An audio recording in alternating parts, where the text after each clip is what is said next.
വീട്ടിൽ പൂച്ച വേണ്ടോ മക്കളെ?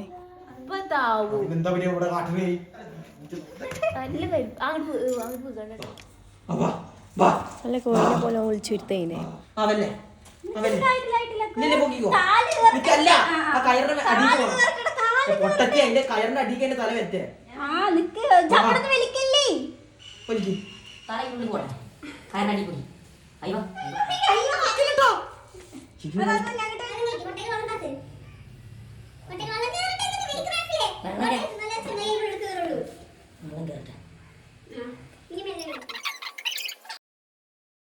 പൂച്ചന്റെ ഐസ് ഒരു വിധത്തിൽ അതിനടുത്ത് ഞങ്ങൾ ഇങ്ങനെ മറമാടാനുള്ള പരിപാടിയാണ്.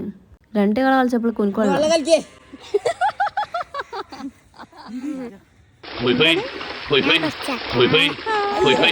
എന്താ അവളടുത്ത് എന്റെ പിയോപ്പളുടെ 2 കള പിന്നെ വരാൻ വേണ്ടി പോവുകയാണ്. ചത്തെടുക്കുന്നത് കാണുമ്പോൾ പാവൊക്കെ തോന്നുന്നുണ്ട്. എന്താ ചെയ്യാലെന്ന് അറിയിട്ട് എടുത്തിട്ട് ഇങ്ങനെ ഓലക്കടിയും മരലിട്ടും എന്ത് വെച്ചാൽ നായ്ക്കളെ മാതാതിരിക്കാനിട്ടാ. അതിൻ്റെ ഇടയ്ക്ക് ചെരുപ്പിൽ ചെറുക്കൊന്നും ഞാൻ നോക്കിയിട്ടില്ല. അടുത്ത് വണ്ടിയത് അങ്ങനെയുള്ള മടക്കിന് കൊതുമ്പ് ഇല്ലാത്തിട്ടിട്ട് അതിലിട്ട് മൂടി ഒതുക്കിക്കണിട്ടാ. അങ്ങനെ ആകുമ്പോൾ നായ്ക്കൊക്കെ മണം കിട്ടൂലത്രേ. പിന്നെ നമ്മളെ കളയെല്ലാം സൂപ്പറാക്കി പറ്റി സുന്ദരിയാക്കി എടുത്തത്. അപ്പം അത്രയുള്ള